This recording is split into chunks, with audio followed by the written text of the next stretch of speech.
ہمارا ولیوں کے بارے میں کچھ تصور ڈیفرنٹ سا ہوتا ہے. ولی کامل جب کہا جاتا ہے تو ہم سمجھتے ہیں کہ نمازیں نمازیں نمازیں نمازیں، روزہ نماز، روزہ نماز، روزہ حج حج نماز، روزہ قرآن. یہ ہمارا ایک کانسیپٹ ہے. نہیں، ولی کامل کا یہ بھی مقام ہوتا ہے کہ اس دور کے اندر جو ظلم ہو رہا ہے اس کو مٹایا جائے، لوگوں کو بتلایا جائے کہ یہ تم غلطی کر رہے ہو. یہ بھی اس کا فرض ہوتا ہے. تو سید شاہ عبداللطیف بھٹائی رحمۃ اللہ علیہ نے اپنے اس فرض کو پورا کیا. آپ نے شاہ جو رسالوں کے اندر عورتوں کو جو 7 کوئین، جو 7 ملکائیں، 7 عورتوں کی سٹوری کو شروع کیا، ایسے شروع نہیں کیا. آپ کو کچھ شوق نہیں تھا کہ میں لڑکیوں کی سٹوریوں کو بیان کرتا رہوں. آپ نے اس بیماری کی طرف توجہ دلائی ہے جو سندھ معاشرے کے اندر تھی، ہے، اب پتہ نہیں کب ختم ہوگی. وہ کیا؟ عورت کی تذلیل. یہ سندھ کے معاشرے کے اندر تھی اور ہے. آپ جانتے ہو قانون کیوں بنائے جاتے ہیں؟ یہ آپ بیٹھ کر قوانین کیوں بناتے ہیں؟ قوانین اس لیے بنائے جاتے ہیں کہ برائی ختم ہو جائے اور برائی کرنے یا رکھنے والے کو سزا ملے. آپ نے ایک لا بنایا کہ جس کے پاس ہیروئن، جس کے پاس نشہ جو ہے وہ ہوگا، اس کو سزا دی جائے گی. کیوں؟ اس لیے کہ نشہ ختم ہو جائے. لیکن اس کا استعمال غلط ہوتا ہے کسی جگہ پہ کہ وہی پولیس والا کوئی نشہ اس کسی کے گھر میں رکھ کر اس کے اوپر مقدمہ چلا دیتا. یہ اب غلط استعمال ہو گیا نا. لا بنایا تھا کہ ناجائز اسلحہ رکھنا بری بات ہے تاکہ اسلحہ جو ہے وہ ختم ہو جائے، لوگ جو ہے وہ لوگوں کو مارے نہیں. لیکن کیا ہوا کہ کسی کے گھر کے اندر اسلحہ رکھ دیا، پوچھا لائسنس ہے نہیں ہے تو اس کو پکڑ کے اندر دے دیا 7 سال کے لیے. اب آپ سمجھ رہے ہیں قانون بنایا جاتا ہے کہ تاکہ فحاشی ختم ہو جائے، تاکہ عوام کو فائدہ ہو. لیکن کچھ لوگ اسی قانون کا غلط استعمال کرتے ہیں. یہی سندھ میں ہو رہا. اب میں آپ کو ایک آج کے دور کی ذرا تھوڑی سی جھلک دکھا دوں تاکہ آپ کو پتا چلے کہ شاہ عبداللطیف بھٹائی رحمۃ اللہ علیہ نے جو کام کیا تھا بہت بڑا کام کیا تھا. آج کے دور میں سب ایک بہت بڑا منسٹر ہے. اس بہت بڑے منسٹر نے کیا کیا کہ اپنے بھائی کی بیوی، جب بھائی مر گیا تو بیوہ کے اوپر الزام لگوا کے اس کو قتل کروا دیا. سندھ کی بات کر رہا ہوں. جب قتل کروا دیا، اب اس کی ایک بیٹی تھی، اس بیٹی کی شادی زبردستی اپنے بیٹے سے کروا دی. جانتے ہو کیوں یہ کھیل کھیلا گیا سارا؟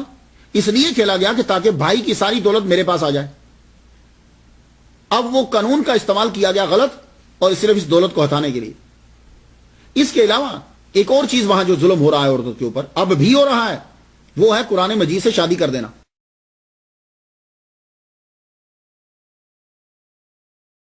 سندھ کے اندر کیا ہوتا ہے، بڑے بڑے منسٹر ایسا کرتے ہیں، بڑے بڑے لوگ کرتے ہیں. اپنی بیٹی کی شادی قرآن سے کر دی، اپنی بہن کی شادی قرآن سے کر دی، اور جب قرآن کے ساتھ اس کی شادی کر دی جاتی ہے تو پھر وہ بی بی کہلاتی ہے. اس کو بی بی کا ٹائٹل دے دیا جاتا ہے. ایک کمرے کے اندر بند ہو کے رہ جاتی ہے، باہر جا نہیں سکتی. اور اگر کسی بھاگ کر اس نے کسی سے شادی کر لی قرآن سے شادی کرنے کے بعد، بعض اوقات تو درخت سے شادی کر دی جاتی ہے، بڑا متبرک درخت ہے اس کے ساتھ شادی کر دی، اور اگر اب اس نے کسی کے ساتھ شادی کر لی تو دونوں کو قتل کر دیا جائے گا. 2005 کے اندر 3000 سے زیادہ عورتیں سندھ کے اندر قتل کر دی گئی ہیں اسی قانون کے اندر. الزام لگا دیا. وہ الزام کیا ہوتا ہے؟ فلاں بندہ اس کو دیکھ رہا تھا، یہ فلاں کے ساتھ سیٹ ہے، 1-2 بندے کھڑے کر دیے، چلو مار دیا. قانون تو بنایا تھا فحاشی کو ختم کرنے کے لیے، لیکن اسی قانون کا استعمال جو ہے ویسے ہو رہا. شاہ عبداللطیف بھٹائی نے آج، یعنی آج یہ دور گزر رہا ہے، آج سے 299 سال قبل عورت کے مقام کو، اس کی خوبیوں کو اجاگر کیا، لوگوں کو بتایا اپنے کلام کا حصہ بنا کر. لیکن لوگ بات کو کب سمجھتے ہیں؟ جو نچلا طبقہ ہوتا ہے، سب سے نچلا، وہ کیا کرتا ہے؟ اس کو سٹوریز اچھی لگتی ہیں، وہ سٹوریز کے ذریعے سے مسئلے کو سمجھ لیتا ہے. تو اس ولی کامل نے کیا کیا کہ 7 عورتوں کی سٹوری بنا دی. انہوں سٹوری کے اندر مرائل جو تھے، جو اخلاق تھا، جو اخلاقیات تھے، ان کو اجاگر کیا تاکہ سندھ کے لوگوں کو پتا چلے کہ عورت کا مقام کیا ہوتا ہے. بات کو سمجھ رہے ہیں آپ لوگ؟ ایسے ہی اٹھ کر کوئی بندہ ولیوں پہ اعتراض کر دیا جی انہوں نے لڑکیوں کی سٹوریاں بیان کر دی. کیوں کی؟ اس پہ تو غور کرو. جس آدمی کو مثنوی شریف زبانی آتی ہے، جس آدمی کو اپنے دادا کا پردادا کے رسالے زبانی آتے ہیں، جس آدمی کو قرآن مجید زبانی آتا ہے، جس آدمی کو حدیث مبارکہ آتی ہیں، کیا وہ بندہ 7 لڑکیوں کی سٹوریاں لے کر بیٹھ جائے گا؟ نہیں. انہوں نے بتایا ہے کہ تم ان پر کیوں اس طرح ظلم ڈھاتے ہو. اصل چیز کی طرف آؤ. ایک کے بروہی نے کہا اسی لیے کہ عبداللطیف بھٹائی رحمۃ اللہ علیہ کی بیان کردہ سٹوری جو عمر ماروی ہے، اس کے اندر انسانی روح کی آپ بیتی ہے. لو، یہ ہیں پڑھے لکھے لوگ جنہوں نے جانچا. جام بادشاہ تھا اور نوری جو ہے وہ ایک مچھلیاں پکڑنے والی عورت تھی، لیکن اس نے کیا کیا؟ اپنے اخلاق سے، انسانیت جو اس کے اندر تھی اس سے، اور اطاعت گزاری سے اپنے آپ کو سب سے بلند کر لیا. یہ ایک سبق دے رہے ہیں سٹوری بیان کر کے کہ بیوی کو یوں کرنا چاہیے.